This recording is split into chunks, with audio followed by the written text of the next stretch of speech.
Bonjour à tous, ici PGM pour une partie de StarCraft, mais pas n'importe laquelle. Et oui, aujourd'hui, je suis de très bonne humeur. Mais pourquoi? Eh bien, simplement que c'est la première partie de StarCraft que je caste, que je vais mettre sur mon channel. Mon channel à moi. Si j'ai encore un peu de misère avec le nom, il me semble que c'est SC2QCPGM. Pour StarCraft 2 Québec PGM. PGM c'est moi, StarCraft 2 c'est ce jeu-là. Puis le Québec, ben c'est pas mal où c'est qu'on est en ce moment. Alors qui sont nos deux joueurs aujourd'hui? Eh bien, c'est Game of Drone contre White Raw. White Raw que je t'adore. Game of Drone, toi aussi je t'adore. Vous êtes sérieusement deux très bons joueurs que j'adore vous regarder jouer l'un contre l'autre. Ça fait des très très belles games. Si on a vu dans les dernières parties que j'ai castées récemment sur Team Beret Baguette. Mais là, ce sera plus sur Team Beret Baguette que ça va se passer. Ça va être sur SC2QCPGM. Exactement où c'est que vous êtes en ce moment. Oh, je remarque le petit supply depot. Et je remarque aussi la couleur de Game of Thrones. Donc, c'est des parties probablement de tournois qu'on a ici, ou bien simplement qu'ils ont décidé de se pratiquer l'un avec l'autre, je ne sais pas exactement.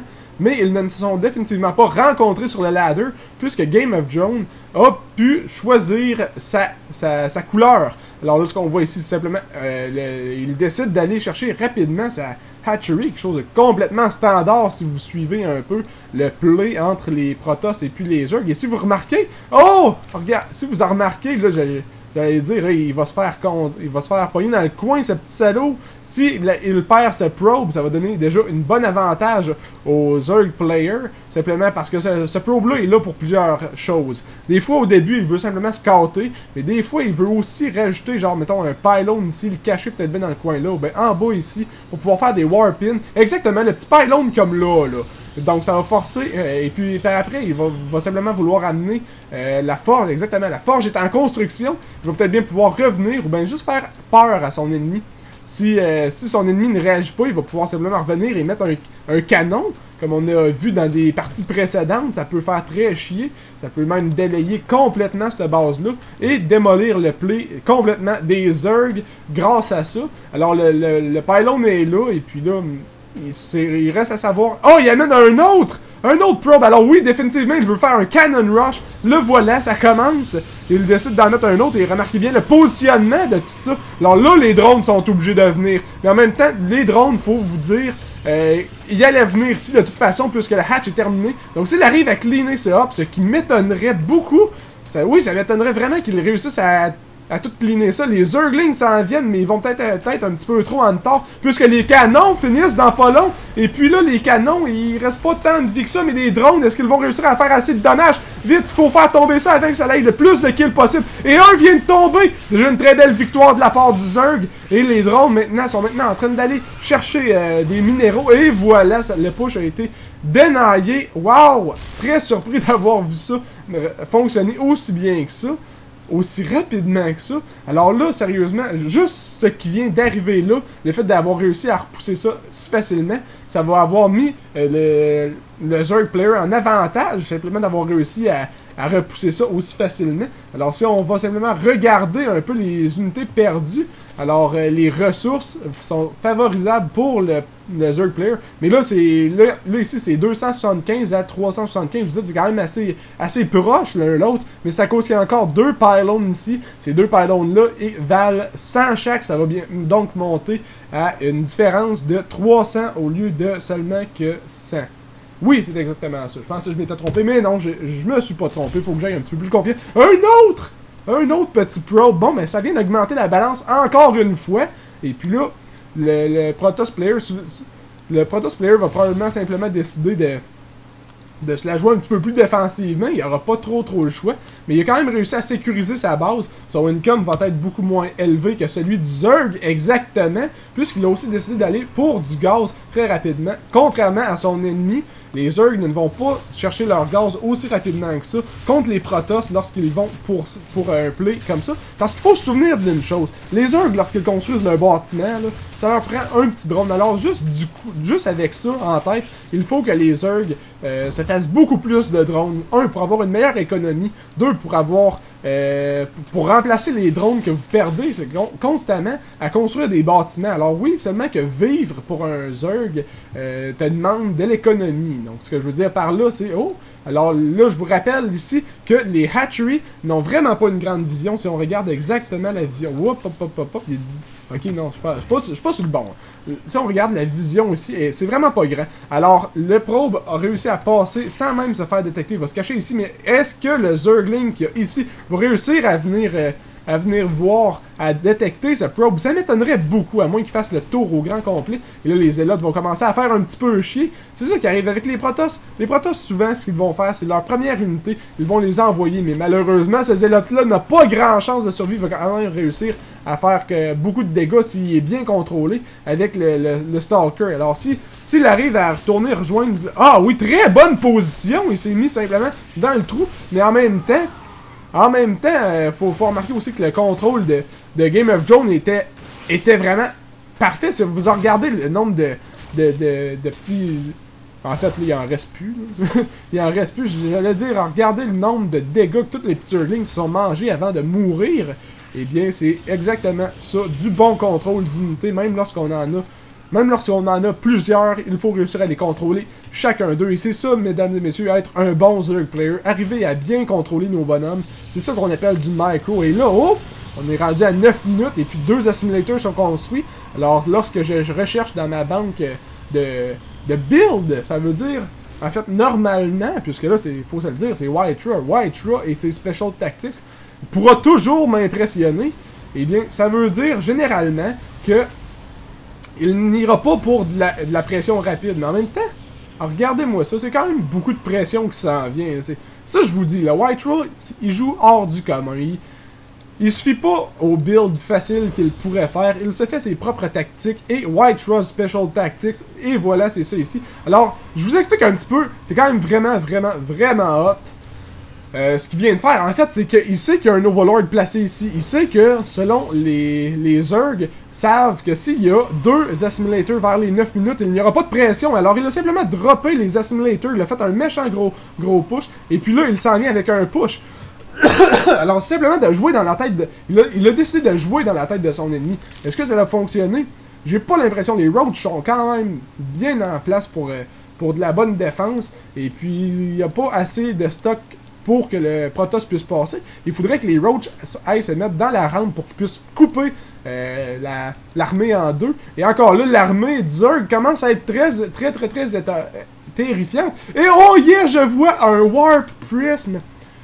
Oh yeah, t'es où toi? Ok, non, il est encore en production, j'ai hâte de voir ça. Est-ce qu'il va décider après de s'en faire un deuxième pour faire du Double Warp Prism Play?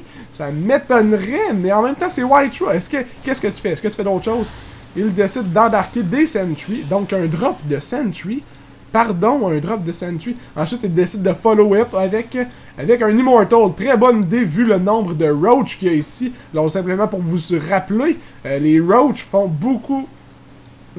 Non, plutôt, les Roach font faire beaucoup de dégâts par les Immortals et ne font vraiment pas beaucoup de dégâts aux Immortals. Alors, s'il pourrait s'en procurer 1, 2, peut-être 3, ce serait vraiment puissant. Et là, on va voir le fameux drop de Sentry. Est-ce que ça va fonctionner? J'ai très hâte de voir ça. Il va peut-être bien dropper les Force Field par ici. Et non, il n'a pas réussi sa shot. Mais malheureusement. Alors, ce qu'il aurait probablement voulu faire, simplement des dropper ici, bloquer chaque côté ici. Donc, les drones auraient été obligés de passer par-dessus le côté. Et ça lui aurait permis de faire un paquet un paquet de kills en fait. Pendant ce temps-là, le Zerg a décidé de dénailler l'expand ici. Et là, les Roach se mangent beaucoup de dégâts. Ben, parce que tout le paquet de Roach n'est pas en position. Pendant ce temps-là, le drop ici a été complètement dénaillé. Wytra se retrouve en très mauvaise position. Alors, malgré le fait que l'Immortal fait beaucoup de dégâts. Bonjour Colossus, quoi? Qu'est-ce que tu fais là? Ok, bonjour Colossus, ça va lui permettre de défendre très facilement cet engagement, mais celui, ça ne tente pas pantoute. Regardez le positionnement du pylon. Le Zerg n'a absolument rien vu de ça. Alors, c'est le moment d'essayer de retourner chercher son expand. Mais quand même, le pylon il est bien positionné. Là. Je pense certain qu'il ne l'a même pas vu. Bien que s'il l'a vu, il n'a pas porté attention. Parce que c'est... Tu sais, même d'ici, lorsque je regarde comme ça, on le voit à peine. Mais c'est sûr que sur la map, Sur la map, on le voit très bien. Alors là, je suis pas sûr que les Roach vont vouloir engager ça.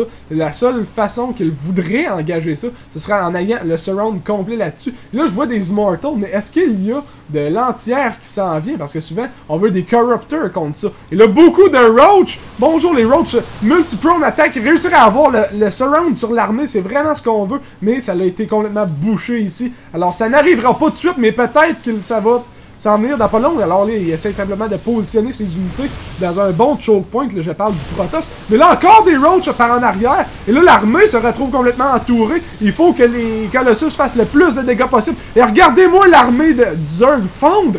C'est ça que je vous parlais. Les Immortals font vraiment beaucoup de dégâts. Et là, vous vous dites, ben voyons donc, c'est pas les Immortals qui ont fait tout ce job-là. C'est vraiment les Colossus. Et puis c'est le total de l'armée. Oui, les Colossus, en fait, c'est vraiment le total. Mais remarquez, je vais juste cliquer dessus. 8 kills. 8 kills que le foutu Immortal a réussi à se pogner. Simplement, là-dedans, les Roach ont complètement fondu. Et c'est ça qu'on appelle vraiment un gros counter. Les Roach se font contrer. C'est très rare qu'il y ait des unités, en fait, dans StarCraft 2 qui se font contrer aussi sévèrement que ça. Normalement, il n'y en a pas, ou bien c'est pas aussi sévère. Et quoi? Un autre paquet de Roach qui vont s'en venir. Et remarquez bien le creep spread. La creep part de toutes les bases ici et se retrouve jusqu'au milieu. Et puis là, il va essayer de continuer ça et d'amener ça peut-être bien jusqu'ici, jusqu'à la base ennemie, pour que toute son armée puisse se déplacer beaucoup plus rapidement et avoir le surround plus facilement. Et qu'est-ce que je remarque? En fait, c'est que je remarque que les Overlords ont maintenant le drop. Ils vont pouvoir faire des drops. Alors c'est peut-être bien dans les plans de TLO de faire un gros drop de Roach carrément dans la main base ici. Ce serait quelque chose de très puissant. Et c'est peut-être bien pour ça en fait que les Overlords sont ici.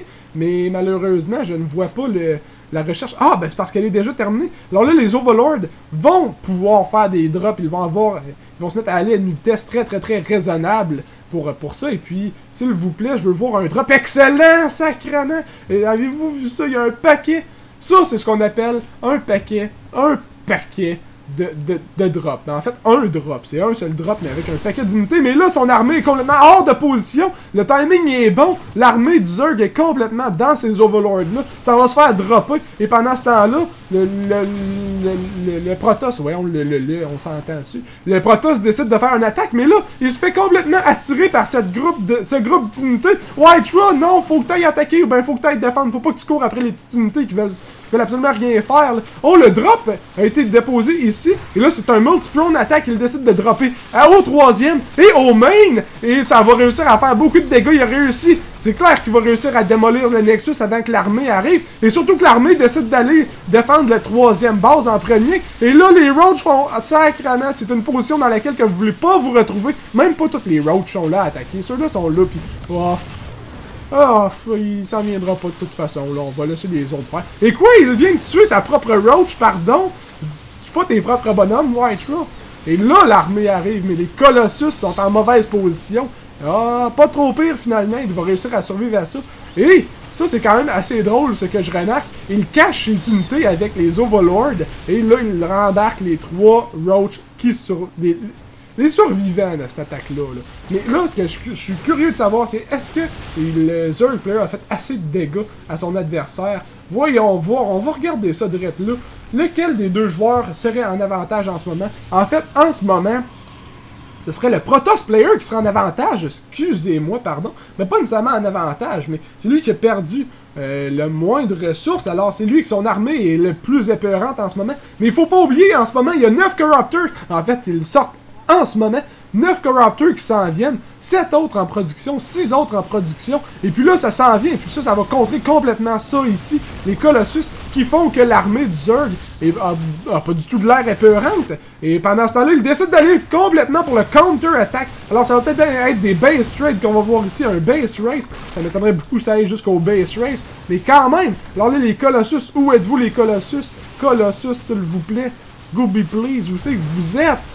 Colossus, non, j'y trouve vraiment pas. En fait, il y en a un ici, mais c'est clair qu'il n'y a pas juste lui. Ça va falloir démolir tous ces Immortals, tous ces Colossus-là, avant d'engager l'armée, parce que sinon les Colossus vont simplement faire, et voilà comme ça, tout s'enligne, et puis tout meurt. White nous montrant comment ça se passe contre les Zerg players. White va simplement... Oh là, aïe aïe aïe aïe aïe. Sacrement, ça... Non, désolé Tiello, mais je pense que tu n'as malheureusement plus grand chance de survivre là-dedans, même si tu te fais deux corrupteurs. C'est pas ça qui va t'amener à gagner la game, parce qu'il y a encore une grosse armée qui s'en vient. C'est peut-être plus une Big Ball of Death, comme on l'appelle, mais quand même. Sérieusement, qu'est-ce que tu pourrais faire pour survivre à ça avec le nombre de larves? Parce que c'est ça le problème avec les Zerg, vous avez besoin d'un certain... Oh! Un masse de corrupteurs ici. Et malheureusement, les corrupteurs ne peuvent pas attaquer ce qu'il y a à terre. Ça va peut-être même pouvoir retarder un peu l'attaque. Mais malgré tout, comme que je vous dis, en tant que Zerg, vous avez 3 ressources.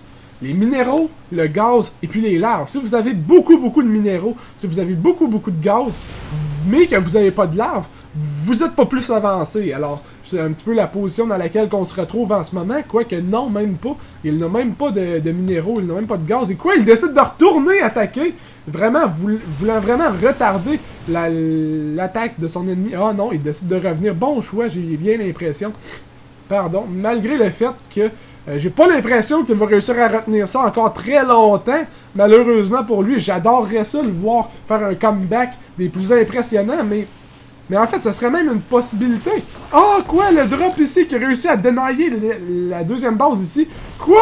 Whiterun n'a plus de base de base, et il n'a plus assez d'argent pour se faire de base, alors tout dépend de l'armée qu'il y a ici. Pardon, hey, ça vient de changer la game, tout à fait. Sacrement. Alors là si les Whiterun... Ah, ils décident d'amener les probes pour se battre.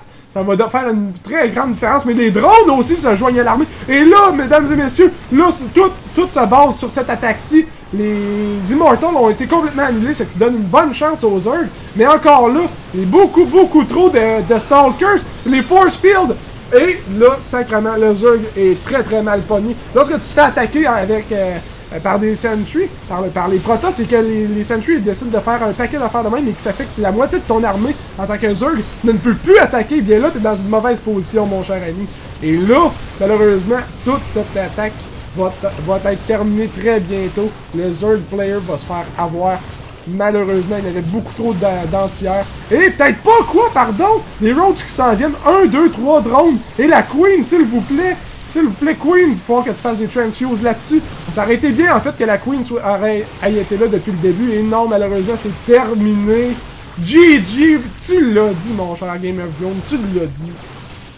Toute une belle partie. Sérieusement, la finale était très bonne. Tiello réussissant, malgré que son ennemi lui mettait de la pression comme ça se peut pas, réussissant à faire des petits drops à gauche et à droite, réussissant à démolir toutes les bases principales de Whiterun. Et Whiterun a continué à produire des unités, n'a pas trop porté attention, et il s'est retrouvé qu'il n'avait plus assez d'argent pour se faire de base. Toute qu'une partie de la part de ces deux joueurs, moi je suis très content de pouvoir caster des parties aussi intenses que ça. Et là-dessus, moi je vais pas mal vous laisser, sérieusement. Merci de regarder ce que je fais, ça me fait... J'aime ça, savoir qu'il y a du monde là, qui écoute et qui apprécie ce que je fais. Et moi-même, j'apprécie ce que je fais, alors j'apprécie ça encore plus. Et là, ma chaîne, sur cette partie, est maintenant startée. Alors j'espère que vous avez apprécié, j'espère que vous allez essayer de m'encourager autant que possible. Moi, je vais faire autant de games que possible, je vais exporter ça.